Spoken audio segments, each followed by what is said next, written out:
Por que a paz na Ucrânia é muito importante para o Brasil? Sabemos que na segunda-feira, 24 de março, aconteceu uma importante reunião, negociação unilateral entre Estados Unidos e Rússia na capital Riad, da Arábia Saudita.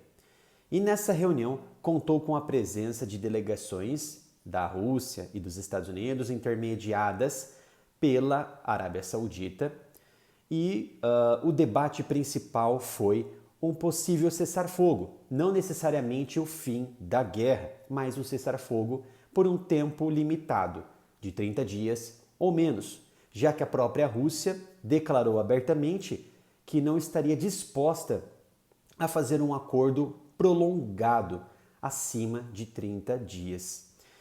Nessa reunião, ela durou impressionantes 12 horas, com algumas pausas ali para sintonizar e alinhar algumas discussões entre cada delegação e assim o pessoal também se alimentar, porque ninguém é de ferro.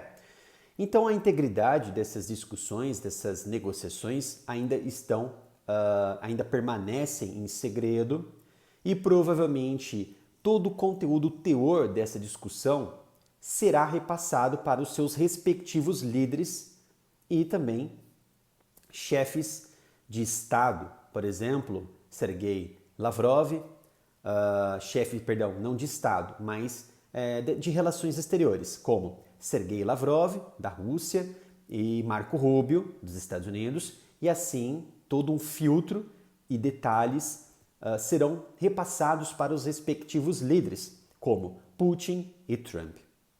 Então, o que temos nesse momento são alguns fatos que foram discutidos na mídia e repassados por jornalistas que estiveram presentes nessa reunião. E o que sabemos são conteúdos extremamente importantes e ricos em detalhes, no sentido de termos um norte, de fato, do que aconteceu nesse debate. E de acordo com as primeiras informações que temos disponíveis, inclusive eu divulguei no meu site areamilitar.com, essas negociações elas estão agora e foram discutidas centradas na segurança da navegação do Mar Negro. E quais foram as intenções dessa discussão, desse tipo de discussão? Primeiramente, foi uma demanda do próprio Vladimir Putin, pelo que sabemos até então. Por quê? O que isso significa? A Casa Branca ela busca um cessar-fogo para proteger o fluxo de navegação pelo Mar Negro. Inclusive hoje tivemos ali, interessante, né, até abordar sobre isso, mas que o Mar Negro ele se tornou uma espécie de perímetro proibido de navegação e também de sobrevoo, seja da Rússia, seja da Ucrânia e de qualquer nação, principalmente dos Estados Unidos. Inclusive, meses atrás tivemos diversos incidentes no passado, com aeronaves se chocando ali no sentido de entrar em atritos aéreos com aeronaves da Rússia, com uma aeronave remotamente controlada dos Estados Unidos caindo na região. E teve também um incidente envolvendo uma aeronave da Rússia, que pousou com segurança, mas houve diversas tensões muito grandes que poderiam colocar de frente a frente a Rússia e os Estados Unidos em uma batalha de uma terceira guerra mundial. Só que havia também um acordo de grãos que dava a possibilidade tanto da navegação ucraniana, navegação também da Rússia, fazerem o seu fluxo marítimo comercial por essas bandas até a região de Bósforo e Dardanelos, onde a Turquia, através de uma grande convenção, ela detém o monopólio e a autorização, ela pode liberar ou não navios ali na região, mediante, através desse acordo, uma inspeção geral para ver se está entrando ou saindo armas de diferentes tipos para a Ucrânia ou para a Rússia. Então houve esse acordo de grãos que foi intermediado pela própria Turquia no início do conflito, que se estendeu apenas uma vez, mas ali Putin decidiu que não haveria a extensão deste acordo por conta de um ataque da Ucrânia usando equipamentos ocidentais nas regiões da Crimeia. É claro que Putin ficou furioso com essa situação. Mas então no Mar Negro, como eu havia dito, se tornou uma situação muito insegura, um perímetro muito inseguro para navios e aeronaves de diferentes nacionalidades, inclusive da própria Rússia. E o próprio Kremlin divulgou que qualquer tipo de ativo ali seria abatido independente da nacionalidade, inclusive até mesmo dos Estados Unidos, na época governados por Joe Biden, o velho Joe Biden. Então, de fato, se um acordo nesse momento for reativado, visando exclusivamente, não vou falar, citar e entrar no mérito de outras discussões, tá? Eu estou citando exatamente aqui uma situação que beneficiará o Brasil, tá? Então, por isso que esse vídeo não é curto, é um vídeo extremamente explicativo, por isso eu exijo atenção redobrada de vocês. Então, é questão do Mar Negro, porque se ela for reativada, a Rússia ela exportaria os seus produtos agrícolas e fertilizantes por essa região, obtendo também automaticamente alívio das sanções impostas por países ocidentais, como Estados Unidos, que favorecerá o quê?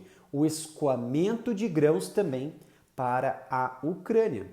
A Ucrânia também vai fazer o escoamento de seus produtos que estão sendo estocados em silos, e poderia também alavancar a própria economia deficitária de guerra da Ucrânia. E quais seriam, então, quais países e regiões seriam beneficiados com esse acordo de grãos, o acordo, vamos dizer assim, de fluxo de navegação do Mar Negro?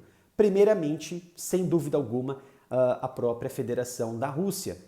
A Rússia hoje ela é uma grande exportadora-chave de fertilizantes à base de potássio, fosfato de diamônio e também de monoamônio, como o DAP e o MAP. Inclusive eu já falei isso em vídeo anterior. E corresponde ali a cerca de 15% de toda a participação do mercado global de fertilizantes. Então não é uma simples situação, mas uma situação que após o conflito derrubou o mercado de fertilizantes e também agrícolas em todo o planeta. Por exemplo, só de ureia, a Rússia ela é responsável por 20% de toda a participação no mercado global.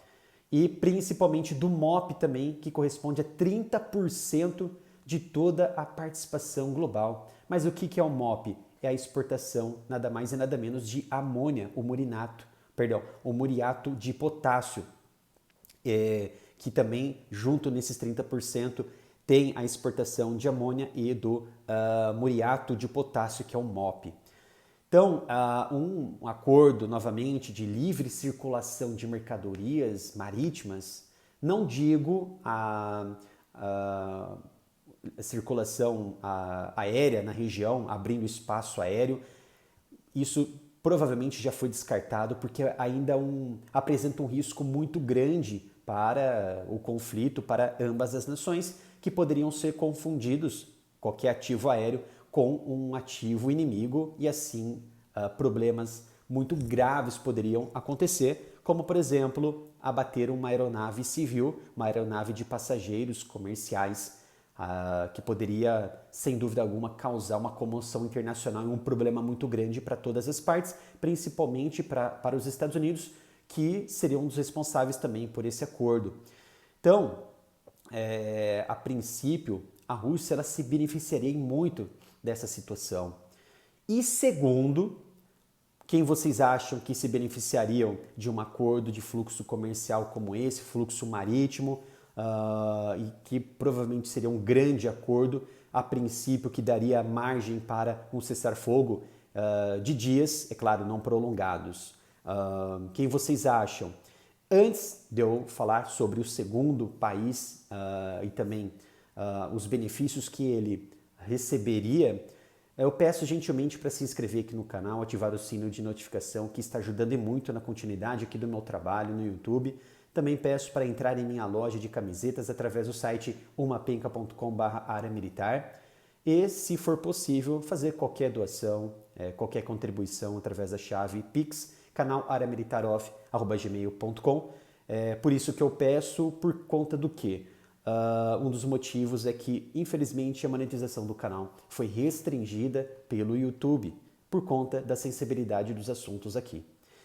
E então o segundo país, né, posso até colocar segundo e já colocar um terceiro ali junto, né, desse balaio, os Estados Unidos e a Ucrânia.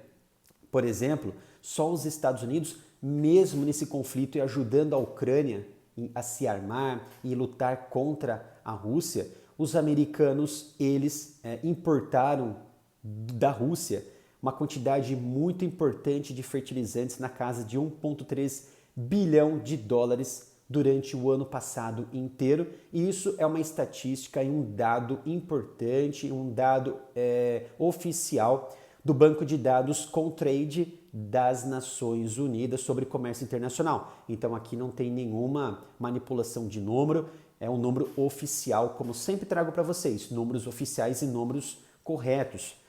E os Estados Unidos, eles proibiram sim as importações de petróleo da Rússia em março de 2022, um mês depois ali quase que essa guerra começou, e esses acordos existentes terminariam, por exemplo,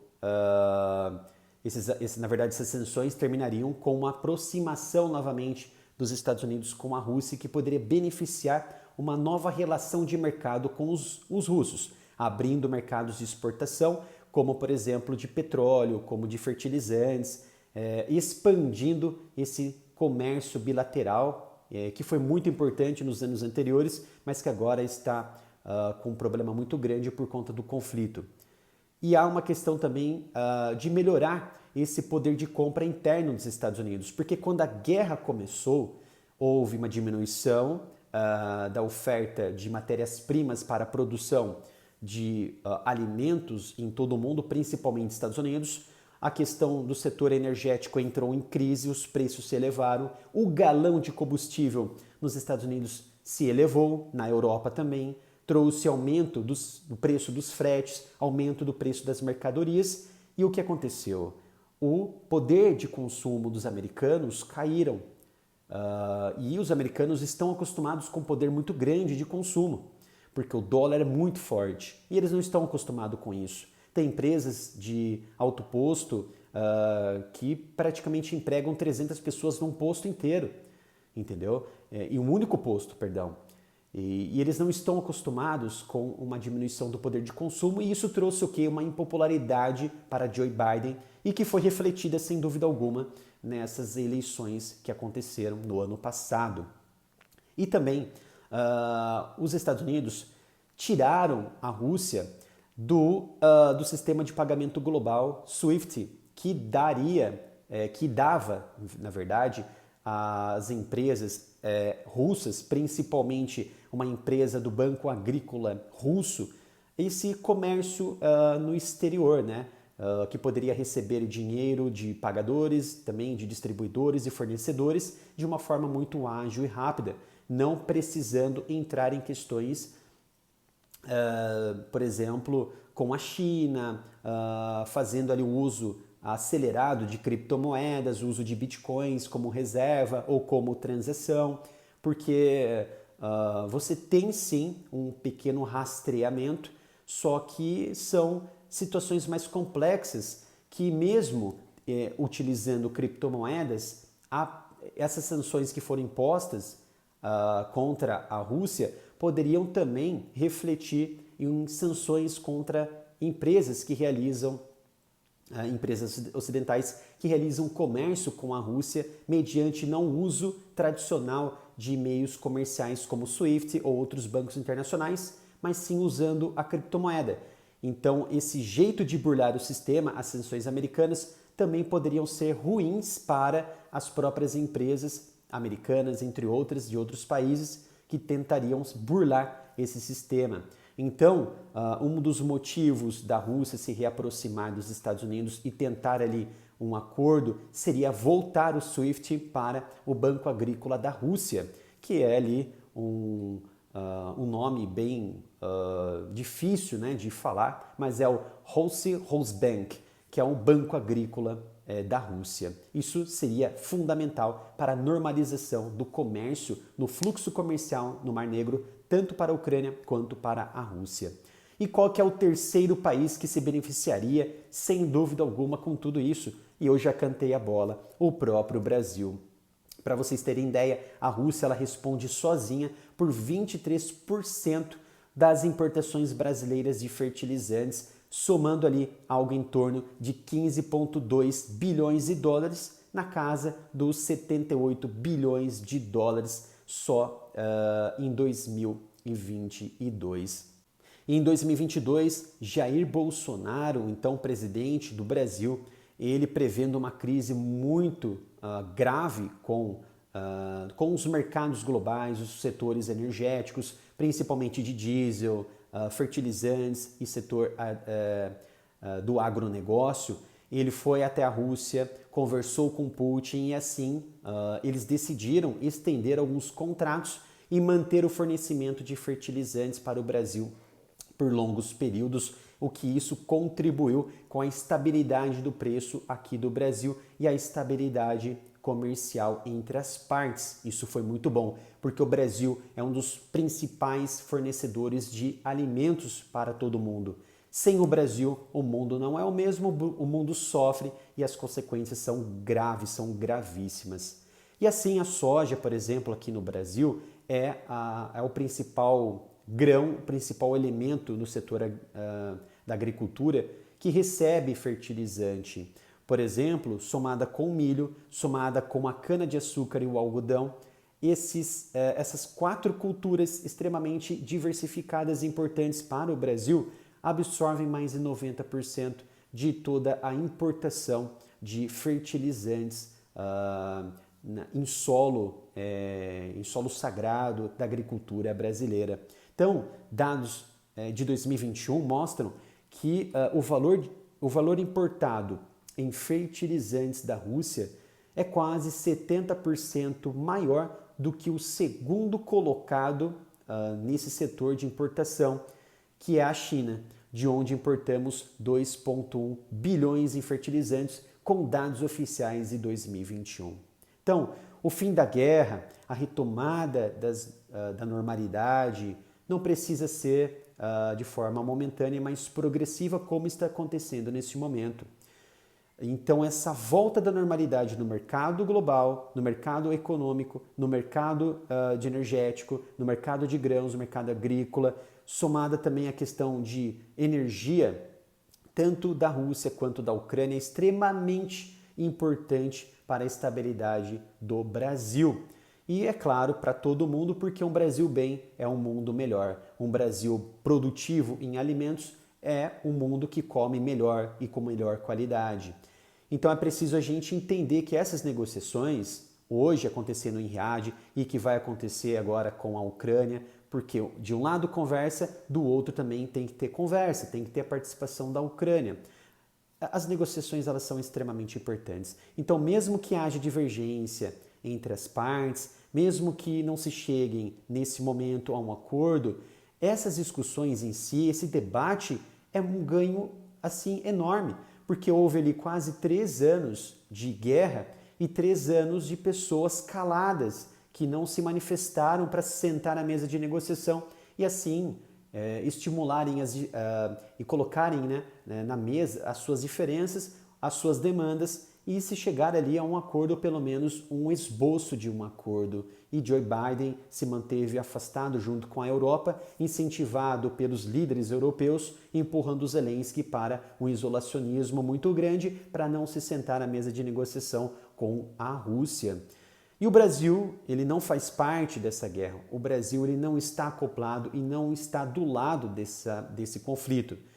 E hoje o Brasil, o povo brasileiro, já sofre muito com as consequências econômicas e políticas internas, como a guerra comercial, uma guerra de imposto, uma guerra fiscal, que o brasileiro ele está exposto nesse momento. É o brasileiro que está sendo metralhado, não é o europeu aqui dentro do Brasil. Então, isso está afetando o poder de consumo, está afetando o bolso do brasileiro, a inflação crescendo cada dia.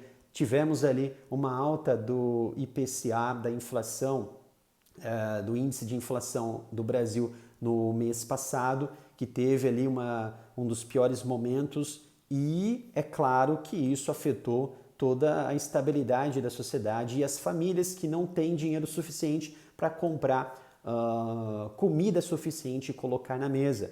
E o agronegócio, ele é responsável por 23,8% do PIB brasileiro. Isso não é brincadeira.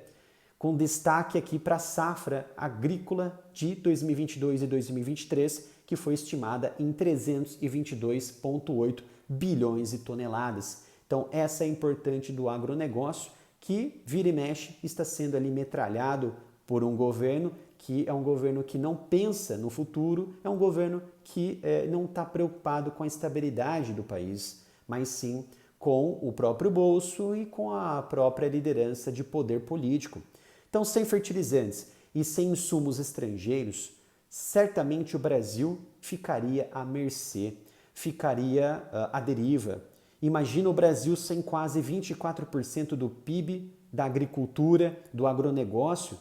Imagina a situação, o caos que ocorreria, que aconteceria aqui no país, as prateleiras vazias, baixo poder de consumo e o mundo passaria fome, porque o Brasil, como eu já havia dito, é um dos grandes exportadores de alimentos globais. Então, o país tem sim capacidade, tem sítios minerais que poderiam ser explorados para se ter fertilizantes em abundância aqui no país, mas infelizmente existem leis terríveis, leis que protegem essas terras e inclusive de setores indígenas, que são, ao meu particularmente, uma falha da lei, uma falha da justiça que proíbe a exploração dessas terras, que uma exploração cordial, uma exploração responsável, sem dúvida alguma, poderia tornar o país autossuficiente, independente e alavancar a economia do Brasil no setor agropecuário, no setor de agricultura e também de fertilizantes e minerais. Espero que tenham gostado deste vídeo. Não deixe de se inscrever aqui no canal, ativar o sino de notificação. Visite a minha loja de camisetas através do site umapenca.com/área militar. Obrigado pela sua presença e, se possível, doe qualquer valor para o meu Pix, canal areamilitaroff@gmail.com. Até o próximo vídeo aqui no canal.